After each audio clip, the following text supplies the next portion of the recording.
ભરૂચ શહેરના ward number 8માં ભાજપની પ્રચાર રેલી દરમિયાન તણાવપૂર્ણ પરિસ્થિતિ સર્જાઈ હતી. રેલી દરમિયાન વિરોધ પ્રદર્શન અને ઝપાઝપીના દ્રશ્યો સામે આવ્યા હતા.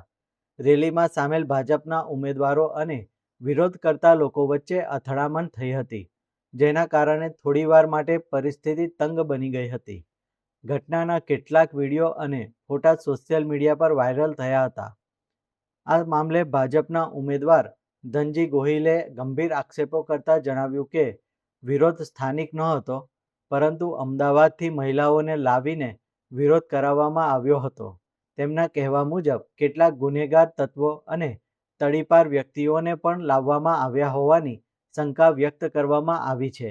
આ ઘટનાને લઈને ભાજપ તરફથી પોલીસમાં તપાસની માંગ કરવામાં આવી છે.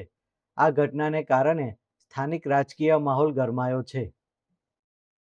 ભારતીય જનતા પાર્ટીના વોર્ડ નંબર 8ની ગઈકાલે પ્રચાર રેલી હતી. બીરભંજનની ખાડીમાં પ્રચાર કરવા જતા દરમિયાન કેટલીક મહિલાઓએ અભદ્ર ભાષાનો પ્રયોગ કરી ભારતીય જનતા પાર્ટીની પ્રચાર રેલી પર હુમલો કરવાનો પ્રયાસ કર્યો અને એમાં પથ્થર મારવાનો, પથ્થરને ઉંચકીને લોકો પર ફેંકવાનો એક જધન્ય પ્રકારનું કૃત્ય કર્યું છે. હમણાં અમને જાણવા મળ્યું છે કે જે મહિલાઓએ ત્યાં આગળ અમારી પર હુમલો કર્યો એ મહિલાઓ ત્યાંની સ્થાનિક નથી. એ ક્યાંક અમદાવાદ બાજુની છે અને એના પર ગંભીર પ્રકારના ગુનાઓ પણ છે. સાંભળવામાં તો એ પણ આવ્યું છે લોકચર્ચા પ્રમાણે કે એ તડીપારના ગુનેગારો છે. એટલે આવું જે ભારતીય જનતા પાર્ટીને વોટમાં હરાવી નથી શકતા એ લોકોએ આ સુનિયોજિત પ્રકારનું કાવતરું કરી અને ભારતીય જનતા પાર્ટીને બદનામી કેવી રીતે મળે અને બદનામ કેવી રીતે થાય જેથી એને મળતા વોટોમાં ભંગાણ પડે, આ પ્રકારનું દુષ્કૃત્ય કર્યું છે.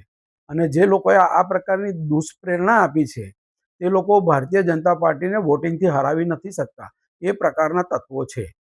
એટલે મારી આપને એ જ અરજ છે કે એ લોકો ત્યાંના સ્થાનિક નહોતી એ મહિલાઓ, અને ત્યાં સ્થાનિક ન હોવાને કારણે ત્યાં ભાડુઆત રહે છે અને જે સરકારી જમીન પર આ બધા જે ઝૂંપડપટ્ટી આવેલી છે ત્યાં આગળ આ તડીપારના જો ગુનેગારો રહેતા હોય તો મારી પોલીસને પણ અપીલ છે કે આ પ્રકારની તપાસ કરવામાં આવે અને આવા જે શાંતિ ડોળવાનું કામ કરે છે તે લોકો પર કાયદેસરના પગલાં ભરવામાં આવે.